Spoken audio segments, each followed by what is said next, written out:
Reservation को लेके बहुत सवाल उठते हैं। रिजर्वेशन को लेके बहुत सारे लोगों के दिमाग में बहुत सारे कंफ्यूजन होते हैं। तो आज रिजर्वेशन के ऊपर थोड़ी सी बात कर लेते हैं। हॉरिजॉन्टल रिजर्वेशन क्या है, वर्टिकल रिजर्वेशन क्या है, पहली बार रिजर्वेशन किसको दिया गया, क्या ये कास्ट के बेस पे है या किसी और चीज के बेस पे है। हम तो जनरली समझते हैं कास्ट के बेस पे है, लेकिन ऐसा है नहीं। तो ऐसा है नहीं तो क्यों नहीं है, फिर कास्ट बीच में क्यों आ जाती है, तो इन सारी चीजों को हम समझेंगे। ठीक है, तो सबसे पहले हम देखते हैं कि रिजर्वेशन जो है वो किस किस पे है। तो एससी के लिए 15% है, ओबीसी के लिए ये है 27%, एसटी के लिए ये है 7.5%। तो ये कितना हो गया टोटल, ये हो गया 49.5%। और बचा हुआ 50.5% ये किसके लिए हो गया, ये जनरल के लिए। लेकिन यहां तक तो ठीक था। उसके बाद आवाजें उठने लगी कि भाई ओबीसी के अंदर, एससी के अंदर, एसटी के अंदर, इनके अंदर जो भी चीजें थी वो तो ठीक थी, लेकिन जनरल के अंदर भी तो कुछ लोग ऐसे हो सकते हैं जिनके पास संसाधनों की कमी है, जो इनकी कैटेगरी से भी नीचे फॉल करते हैं। तो उनका क्या होगा, तो उनके लिए फिर बाद में पार्लियामेंट 10% का रिजर्वेशन दे दिया। किसके लिए, ईडब्ल्यूएस के लिए, इकोनॉमिक वीकर सेक्शन के लिए। अब जो इनके अंदर अवेल कर रहा है वो तो कर ही रहा है, तो ये 10% किसके अंदर हो गया, इनके अंदर। जर्नल के अंदर यदि कोई ईडब्ल्यूएस के अंदर आता है, इकोनॉमिक वीकर सेक्शन है, तो वो, तो अब रिजर्वेशन कितना हो गया, अब हो गया 59.5%। लेकिन ये, इसको अब इस पे सवाल उठा कि इसको कहां कंसीडर करें। तो चूंकि ये इन्हीं के अंदर था, इन्हीं के अंदर एक कैटेगरी बना दी थी जनरल के अंदर ही, जो इकोनॉमिकली, यदि वो एससी में तो एससी में जाएगा, ओबीसी में तो ओबीसी में जाएगा, एसटी में तो एसटी में जाएगा, डिसेबल है तो डिसेबिलिटी में जाएगा, एक्स सर्विसमैन तो एक्स सर्विसमैन में जाएगा। तो ये कहां जाएगा, क्योंकि इनमें फॉल नहीं कर रहा, ये जनरल में फॉल कर रहा है, और उसके बाद इकोनॉमिकल वीकर है, इसलिए ये वहां चला जाएगा। तो ये तो रिजर्वेशन नहीं है, जनरल के अंदर एक प्रोविजन है। तो ऐसा कहते हुए इस पर काफी बहस हुई है, हम उसमें डीप नहीं जा रहे कि ये तो ये हुआ था 103 103rd अमेंडमेंट, कॉन्स्टिट्यूशनल अमेंडमेंट से, और आर्टिकल 330 और 332 ये बात करते हैं इसकी, उनके तहत हुआ था। अब इसके बाद अब हम देखेंगे कि ये किस बेसिस पे है और कहां है। तो यदि हम 1882 की बात करें, सबसे पहले रिजर्वेशन कब आया था, 1882 में, और उसका बेसिस क्या था, कास्ट, कास्ट के बेसिस पे था। लेकिन आज क्या कास्ट के बेसिस पे है, उसको हम देखेंगे। आज it is not based on caste, तो कैसे वो देखेंगे। इसके बाद एक जो मेजर वो आया था, वो 1990 के अंदर आया था, मंडल कमीशन, जिसने 27% लागू किया था ओबीसी के लिए रिजर्वेशन। ये ठीक है, मंडल कमीशन तो बहुत पहले बना था, लेकिन लागू हुआ था 1990 के अंदर। इसके बाद एक और मेजर चेंज आया 2023 के अंदर, और उसमें क्या है, 33% रिजर्वेशन दे दिया हमने, किनको, महिलाओं को। कहां, लोकसभा और राज्यसभा, ओ सॉरी, विधानसभा में। इसके अंदर 33% होगा। ये 23 में हमने पास किया था, 24 के चुनाव में लागू नहीं हुआ था, ये 29 के चुनाव में लागू होगा। हाँ, 29 में जो चुनाव होंगे उसके अंदर ही लागू होगा। ठीक है, तो ये तो हमने बात कर ली इन चीजों की है। तो इसके अलावा, अब इसके अलावा भी कुछ है। अब इसके अलावा कई सारी बातें आ गई। बातें ये आ गई कि ओबीसी यदि कोई बंदा है और वो वेल टू डू है तो क्या होगा। तो इसके अंदर एक प्रोविजन आ गया क्रीमी लेयर का, कि जिनकी इनकम इससे बाहर है, इससे ज्यादा है, तो वो क्रीमी लेयर में आ जाएंगे और वो ओबीसी का कोटा अवेल नहीं कर सकते। इसके अलावा एक आ गया प्रमोशनल कोटा, उसके बारे में भी हम बात करेंगे। प्रमोशनल कोटा क्या कहता है, प्रमोशनल कोटा कहता है कि भाई आपने हमें रिजर्वेशन तो दे दिया, लेकिन आगे हमारा तो कभी नंबर ही नहीं आएगा प्रमोशन में, तो हमारा कोटा वहां भी फिक्स करो, प्रमोशन के अंदर भी। अदर प्रमोशन का मतलब ये हो गया, जैसे आज कोई जॉब में सिलेक्ट हो गया तो सबसे ऊपर जनरल कैटेगरी आ गया, उसके बाद ओबीसी आ गया, उसके बाद एससी आ गया, उसके बाद एसटी आ गया। अब कोई एसटी कैंडिडेट है तो इसका प्रमोशन कब मिलेगा, जब ये सारे प्रमोट हो जाएंगे, क्योंकि ये हायरार्की में सबसे नीचे है। तो उन्होंने कहा यूं तो फिर बात ही नहीं बनेगी, हमारा सिलेक्शन कर दिया, हम तो प्रमोट ही नहीं हो पाएंगे। तो फिर एक कोटा दिया गया, प्रमोशनल कोटा, उसमें भी सुप्रीम कोर्ट का जजमेंट हम देखेंगे। उसके बाद ये जो ड्यूरेशन थी, ये इनिशियली 10 साल के लिए फिक्स की थी हमारे कॉन्स्टिट्यूशन में। जब ये कॉन्स्टिट्यूशन बना था तो रिजर्वेशन का ये 10 साल के लिए फिक्स की थी कि उसके बाद हम एसेस करेंगे, देखेंगे ये सब, ठीक है। तो अब अब हम ये मानते हैं कि रिजर्वेशन कास्ट के बेस पे, but it is not so. Reservation का जो पहला बेसिस है वो है इनएडिक्वेट रिप्रेजेंटेशन। इसका मतलब ये सीधा सीधा ये समझ लो कि ये हम बनाते हैं कि ये कास्ट है A B C D और E, और मान लो 100 करोड़ की पॉपुलेशन है तो परसेंटेज भी आ जाएगी। इस कास्ट का पॉपुलेशन कितनी है 40%, इसकी 20%, इसकी 15%, तो कितना हो गया 40 और 20 60, 70 75, इसकी 15% और इसकी 10%। ठीक है, अब 10% है तो अब देखना यह है कि सरकारी नौकरी में, गवर्नमेंट जॉब्स के अंदर इनका रिप्रेजेंटेशन कितना है, एडिक्वेट है या नहीं है। अब जिनकी 40% है ये लोग, इनका गवर्नमेंट जॉब के अंदर रिप्रेजेंटेशन है 55%, यहां पर इनका है बी का है 22% व 25%, यहां पर इनका है 10%, 80 90%, इनका है 2% और इनका है 8%। तो अब मान लो हम ये देखते हैं ये कितने प्लस में है अपनी पॉपुलेशन से, 15 ज्यादा है। पॉपुलेशन के हिसाब से कितने लोग होने चाहिए सरकारी नौकरी में, 40 होने चाहिए लगभग, लेकिन ये 15 प्लस है यहां। ठीक है, इसको येलो कलर कर लेते हैं, दिख जाएगा। तो ये कितना हो गया, ये प्लस 15, ये प्लस 5, ये माइनस 5, ये माइनस 13 और ये माइनस 2। तो एडिक्वेट कहां हुआ, तो एडिक्वेट कब होगा, एडिक्वेट जब होगा जब हम यहां जॉब्स के अंदर फिक्स कर देंगे भाई 40 वाले को 40 मिले, 20 वाले को 20, 15 वाले को 15, इसको 15 और इसको 10। अब जब हमने ये बातें की तो एक बात और आ गई बीच में, एक बात ये आ गई कि मान लो जो ई कास्ट है जाना ही नहीं चाहती है जॉब में, वेल टू डू है, बिजनेस फैमिलीज है, बिजनेस कम्युनिटी है, क्या करेगी नौकरी 10-5, जब जिनके वो व्यापार चल रहे हैं, बड़े बड़े सीईओ बन के बैठे हैं, करोड़ों करोड़ों रुपए तनख्वाह ले रहे हैं अपने बिजनेस में, तो ये सरकारी नौकरी में क्या करेंगे, इनका इंटरेस्ट ही नहीं है, तो फिर आप कैसे लाओगे। तो एक क्राइटेरिया तो ये हो गया। इसके अलावा फिर हमने देखा कि कुछ ऐसा सेगमेंट था जिनको अवसर ही नहीं मिले, जिनको सदियों से किसी ने पढ़ने ही नहीं दिया। तो वो कौन सा आधार था, तो एक तो हो गया इनएडिक्वेट रिप्रेजेंटेशन, दूसरा हमने कर दिया वो किस बेसिस पे हो गया, वो हो गया सोशली बैकवर्ड, सोशली, और तीसरा हो गया एजुकेशनली। एजुकेशनली ये दोनों हो गए बैकवर्ड, और फिर बाद में अब हमने ईडब्ल्यूएस का भी कर दिया, इकोनॉमिक वीकर सेक्शन। अब इनको देखते हैं हम। अब सोशली बैकवर्ड कौन है, सोशली बैकवर्ड वो है जिनको समाज ने कभी आगे आने नहीं दिया, उनको स्कूलों में उनके लिए एडमिशन नहीं था, उनके बच्चों के लिए वो मजदूरी करते थे, पढ़ाई का कोई अधिकार नहीं था। तो अब जो लोग इतने समय से वंचित चले आ रहे हैं तो उनके लिए तो दिक्कत हो गई थी, अब उनको अवसर ही नहीं मिला तो फिर वो तो समाज से पिछड़ जाएंगे। मान लो ये तो समाज के अंदर यहां खड़े हैं, दूसरे यहां खड़े हैं और मेन वाले यहां हैं, तो इनका तो डिफरेंस बहुत ज्यादा हो गया। इनका यदि यहां देखें तो इतना डिफरेंस है।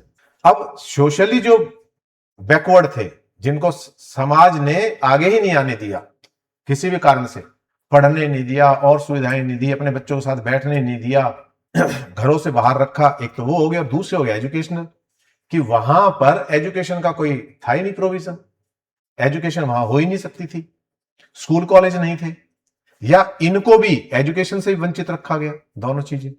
तो इस कैटेगरी पे हमने एक और कर दिया बैकवर्ड। तो हमने मेन 3 ले दिए, इनएडिक्वेट रिप्रेजेंटेशन, सोशली बैकवर्ड और एजुकेशनल बैकवर्ड।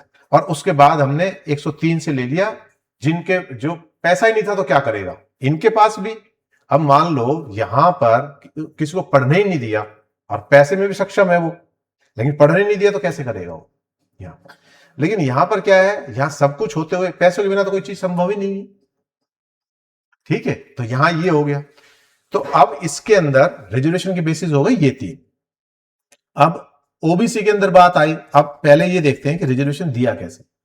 अब इतनी बड़ी जनसंख्या के लिए एक एक घर में जाके उनकी इकोनॉमिक कंडीशन, सोशल कंडीशन, ये तो ढूंढ नहीं सकते, हम पता नहीं लगा सकते। तो हमने क्या है, एरिया स्पेसिफाई कर दिए। हमने मान लो ये एरिया इसमें देना है, हमें रिजर्वेशन जरूरत है या नहीं है वो देखा हमने। तो इसमें देखा इसके अंदर जो लोग रह रहे थे वो लोग कौन थे, एजुकेशनली एंड सोशली बैकवर्ड थे ये लोग। अब ये जो बैकवर्ड थे, तो इसके अंदर हमने देखा कि मेजोरिटी कौन रह रहे हैं लोग, इसके हमने देखा ए कास्ट की मेजोरिटी है यहां।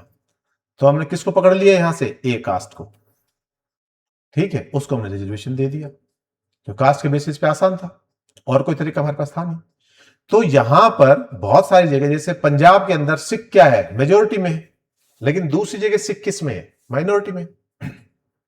तो यहां पर हमने किस बेसिस पे दे दिया कि जो जनसंख्या ज्यादा थी हमने उसकी कास्ट को आइडेंटिफाई कर दिया। अब यहां एक दिक्कत और हो गई, इनमें से कुछ लोग थे जो बहुत सक्षम थे, उनके पास पैसा भी था। अब पैसा ही तो सारी चीज की जड़ है।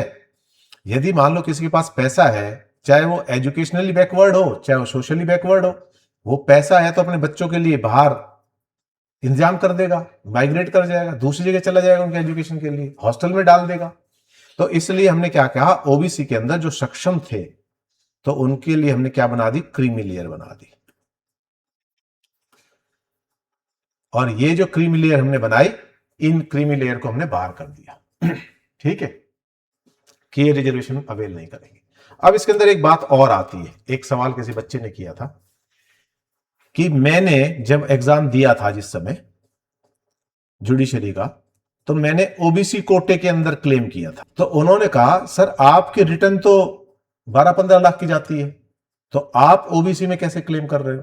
सवाल तो उठता है ना कि क्रीमी लेयर के हिसाब से तो इतनी इनकम होनी चाहिए, उससे ज्यादा आपकी इनकम है। तो यहां पर इनकम मेरी नहीं देखी जाएगी, मेरे पेरेंट्स की देखी जाएगी, क्योंकि मैं जब पढ़ा तब मेरे पास साधन थे या नहीं थे। आज मैं सक्षम हो गया वो बात अलग है, लेकिन उस समय मेरे पास साधन थे, मेरे पेरेंट्स नहीं थे, उनकी इनकम के हिसाब से मैं क्वालिफाई नहीं करता हूं ओबीसी में। तो मैंने ओबीसी का अवेल कर लिया, क्योंकि मेरा बचपन, स्कूलिंग, कॉलेज, वो सब किस इनके तहत हुआ है। उस समय मैं तो कमाता नहीं था, पेरेंट्स, तो पेरेंट्स की इनकम काउंट होगी यहां, ठीक है। तो यदि कोई बंदा आज सक्षम है भी, तो भी यदि उसके पेरेंट्स सक्षम नहीं है तो भी वो कैटेगरी का लाभ ले सकता है ये। अब यहां पर दो वर्ड अक्सर बच्चे पूछते हैं, सर ये हॉरिजॉन्टल और वर्टिकल, ये रिजर्वेशन क्या होता है। तो हॉरिजॉन्टल और वर्टिकल रिजर्वेशन मैं आपको बता देता हूं कि वर्टिकल तो हो गया, ये वर्टिकल हो गया। अब वर्टिकल में कैसे होता है, वर्टिकल में ये इस तरह से हो गया, ये यहां, तो यहां ये जनरल कैटेगरी, ओबीसी कैटेगरी, उसके बाद एससी, उसके बाद एसटी, ये कैटेगरी हमने बना दी, ठीक है। तो ये तो होगी वर्टिकल, जो जहां जाएगा सब, यहां कंपीट कर दिया किसी ने तो यहां बैठेगा, यहां कंपीट किया तो यहां बैठेगा, यहां कंपीट किया तो यहां, तो ये तो वर्टिकल हो गई। अब हॉरिजॉन्टल ये हो गई, जैसे हमने रिजर्वेशन दे दिया यहां पर किनको, डिसेबल्स को। अब डिसेबल कहां हो सकते हैं, डिसेबल जनरल में भी हो सकते हैं, डिसेबल ओबीसी में भी हो सकते हैं, डिसेबल एससी में भी हो सकते हैं, और डिसेबल एसटी में भी हो सकते हैं। तो जो डिसेबल जहां है वहीं का क्लेम करेगा, ठीक है। तो डिसेबल कैटेगरी वो कैसी हो गई, इन सब में हॉरिजॉन्टल होगी, बराबर चल रही है, क्योंकि डिसेबल तो अपने आप में अलग हो गई। एक बात और यहां ध्यान रखनी है कि रिजर्वेशन एक ही क्लेम होगा, ऐसा नहीं है डिसेबल भी कर ले और ओबीसी भी कर ले। आपने ओबीसी कर लिया तो डिसेबिलिटी नहीं कर सकते, डिसेबिलिटी कर ली तो वो नहीं करते। ऐसी कौन सी है जो हॉरिजॉन्टल है, जो बराबर चलेंगी, वो ex serviceman, freedom fighter, disability, और इस तरह से। जैसे महिलाओं का रिजर्वेशन दे दिया तो महिलाओं का भी सब में, महिला तो जनरल में भी होंगी, महिला ओबीसी में भी होंगी, महिला एससी में भी होंगी, एसटी में भी होंगी। तो यहां एक महिला है तो ये कैटेगरी क्या हो जाती है, ये डिसॉल्व हो जाती है, और वो किस में आ जाएगा वो हॉरिजॉन्टल आ जाएगी, इसलिए, ठीक है। तो वो किसी के अंदर भी जा सकती है जहां वो फाइट करेगी वहां, ठीक है। तो ये आपका कैसा हो गया, हॉरिजॉन्टल हो गया। तो ये जो वर्टिकल है वो जनरल एससी इनके लिए हो गई, और हॉरिजॉन्टल हो गई जेंडर के लिए, डिसेबिलिटी के लिए, स्पेशल कैटेगरीज को हमने बनाई है। तो जैसे आपका अग्निवीर स्पेशल कैटेगरी हो गई, अग्निवीर जो बच्चे फोर्स ज्वाइन करते हैं 4 साल की ड्यूरेशन के लिए, उनके लिए प्रोविजन कर दिया कि पुलिस में भर्ती होंगे या इसमें भर्ती होंगे तो उनके लिए रिजर्वेशन दी जाएगी। ठीक है, फ्रीडम फाइटर्स और ये सब हो गया। तो ये हमारा हो गया कैसा, हॉरिजॉन्टल। तो ये क्योंकि इनके लिए कोई स्पेसिफिकेशन नहीं है, यदि ये यहां क्लेम कर लेते हैं तो फिर यहां का क्लेम नहीं मिलेगा। अब एक्स सर्विसमैन में क्लेम कर दिया तो कहीं फॉल करो, एक्स सर्विसमैन जाएगा। ठीक है, एक अलग कैटेगरी बन गई इसकी। तो एक्स सर्विसमैन कोई भी हो, जनरल हो, ओबीसी हो, एससी हो, एसटी हो, कोई फर्क नहीं पड़ता, क्योंकि किस में क्लेम कर रहा है, हॉरिजॉन्टल क्लेम कर रहा है। तो वो जहां मेरिट में स्टैंड करेगा उसके हिसाब से वो हो जाएगा। तो वर्टिकल के अंदर तो हमने दे दिया, सबसे ऊपर ये रहेंगे, ये रहेंगे, ये रहेंगे, ये रहेंगे, लेकिन हॉरिजॉन्टल के अंदर कोई स्पेसिफाई नहीं किया ऊपर नीचे का, वो जहां आएगा वहां आएगा। अब वो क्वालिफाई तो करेगा नंबर के हिसाब से, तो वहीं फिट हो जाएगा, वो वर्टिकल में वहीं फिट हो जाएगा जितने उसके नंबर आएंगे। तो इसलिए ये रिजर्वेशन था। तो इसके बाद भी यदि कोई है तो क्वेश्चन है तो आप कमेंट बॉक्स में लिख सकते हैं, कुछ रह गया हो। क्योंकि अब हाँ, एक प्रोविजन और कि हमने कॉन्स्टिट्यूशन में कहां प्रोविजन किए हुए हैं। कॉन्स्टिट्यूशन किस चीज की बात कर रहा है, कॉन्स्टिट्यूशन ऑफ इंडिया बात करता है बराबरी की, इक्वेलिटी की। तो इक्वेलिटी कहां हो गई, रिजर्वेशन हमने दे दिया। तो रिजर्वेशन का मेन था कि जो आदमी जहां खड़ा है, अब जैसे मान लो एक 40 केजी का पहलवान है, एक 100 केजी का पहलवान है, दोनों लड़ेंगे तो आप क्या कहोगे, तो बराबरी ही नहीं है। तो बराबरी करने के लिए क्या होना चाहिए, इसके साथ या तो 40 का लड़े या इसके साथ 100 केजी का लड़े, तब बराबरी होगी। अब केवल इससे बराबरी नहीं हो रही, एक आदमी का एक्सपीरियंस 20 साल का, एक एक्सपीरियंस है 2 साल का, तो इसके लिए फिर हमने एक कैटेगरी और डाल दी, एज की कैटेगरी डाल दी, एज प्लस वेट 2 कैटेगरी डाल दी। तो ऐसे ही जो आदमी वंचित रहे इतने सालों से यहां पर है, और एक जनरल वाले यहां है, ओबीसी वाले यहां पर है, तो इनको करने के लिए, यहां लाने के लिए हमने थोड़ा सा पुश दे दिया बराबरी पे। अब ये जो पुश है, अब बराबर आ गया, अपना करो कंपटीशन। हमने 5% का रिलैक्सेशन दे दिया, 2% का दे दिया, 3% का दे दिया। अब जैसे महाराष्ट्र गवर्नमेंट ने टीईटी एग्जाम में 5% का रिलैक्सेशन दे दिया कि जनरल 50% क्वालिफाई करेंगे और ओबीसी 45% क्वालिफाई करेंगे। तो ये 5% का रिलैक्सेशन किससे दे दिया, यहां इनको पुश देने के लिए, मुख्य धारा में आने के लिए, मेन स्ट्रीम में आने के लिए। तो मेन स्ट्रीम में लाने के लिए रिजर्वेशन बनाया गया था। ये जो प्रोविजंस हैं इसके, वो article 15 clause 4, article 15 clause 5 and article 16 clause 4, इन तीनों में दिए हुए हैं कॉन्स्टिट्यूशन के अंदर। ठीक है, ये क्या है, स्पेशल प्रोविजंस है, स्पेशल प्रोविजंस है। और ये स्पेशल प्रोविजन किसके लिए, महिलाओं के लिए। तो यहां पर दिया हुआ है कि सरकार चाहे तो स्पेशल प्रोविजंस बना सकती है इनके लिए। ठीक है, और वो स्पेशल प्रोविजन किसके लिए है, उनको बराबरी पर लाने के लिए, तो एससी एसटी वगैरह इन सब के लिए। ठीक है, तो यहां तो कॉन्स्टिट्यूशन ही हमें परमिट करता है रिजर्वेशन के लिए। और रिजर्वेशन को गलत देखने की जरूरत नहीं है। रिजर्वेशन को यदि हम इन एडुकेट रिप्रेजेंटेशन के हिसाब से देखते हैं तो पता लगता है कि एक्चुअल में रिजर्वेशन की जरूरत उनको है, क्योंकि जितनी पॉपुलेशन है उसके हिसाब से गवर्नमेंट जॉब में रिप्रेजेंटेशन बहुत कम है, एजुकेशन के अंदर उनकी हिस्सेदारी बहुत कम है, और चीजों के अंदर हिस्सेदारी बहुत कम है। तो समाज कब होगा, शिकायतें कब दूर होगी लोगों की, इक्वलिटी कब आएगी, जब सबको समान मिलेगा। यदि कोई 10% है तो 10%, यदि कोई 20% है तो 20%, तो वो अवसर देने के लिए रिजर्वेशन दी है। तो इसके अंदर यदि फिर भी कोई डाउट है तो आप करके पूछ लेना। तो आज के लिए इतना ही रखते हैं।